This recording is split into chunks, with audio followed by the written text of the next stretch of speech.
Lucas et Eric investissent tous les deux dans les actions. Lucas utilise eToro pour investir dans des actions sans payer de commission. Eric doit payer une commission à sa banque à chaque fois qu'il achète ou vend une action.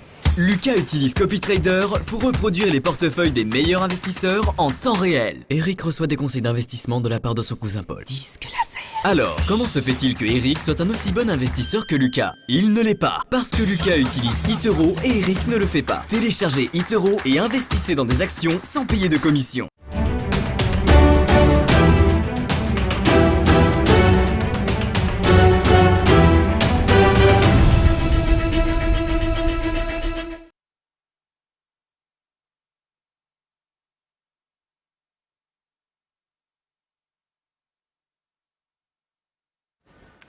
L'actualité des crypto-monnaies avec vous, David Derry. Quelle actualité pour Bitcoin et pour Ethereum?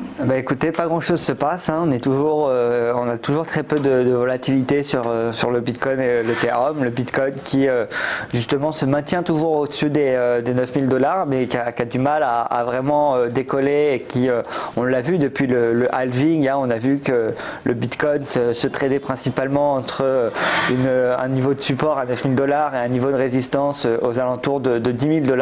Et pour le moment on n'arrive pas à décoller, à décrocher de ces niveaux là. Donc le Bitcoin qui aujourd'hui perd, en tout cas ce matin, 0,65% à 9178 et qui continue justement sa faible volatilité des derniers temps, hein.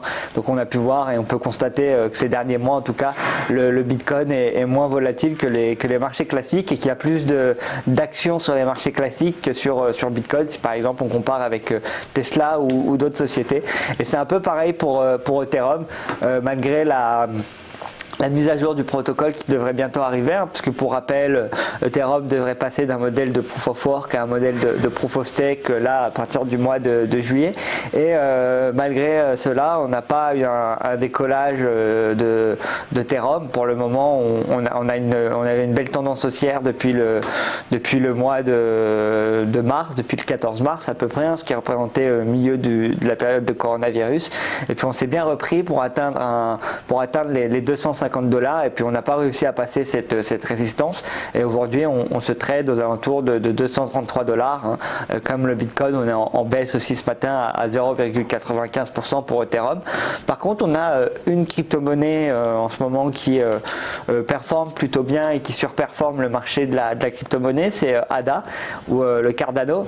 Le Cardano qui, comme Ethereum, devrait voir son réseau principal arriver, le réseau Shelley, ce qui s'appelle être bientôt à jour. Et là, Cardano qui a profité justement d'une conférence sur sa crypto-monnaie où il y avait différents speakers, notamment l'un des inventeurs du protocole TCP/IP, qui est l'un des protocoles les plus utilisés aujourd'hui sur Internet. Et donc ça a fortement profité au cours, parce qu'on arrive justement à dépasser les 10 centimes. Les 10 centimes qui joueront maintenant un rôle de support assez important sur cette crypto-monnaie. Donc si on arrive à se maintenir au-dessus, on pourrait voir une tendance haussière qui continue et un cours remonté aux alentours des 12 centimes, des 12,5 centimes dans un premier temps.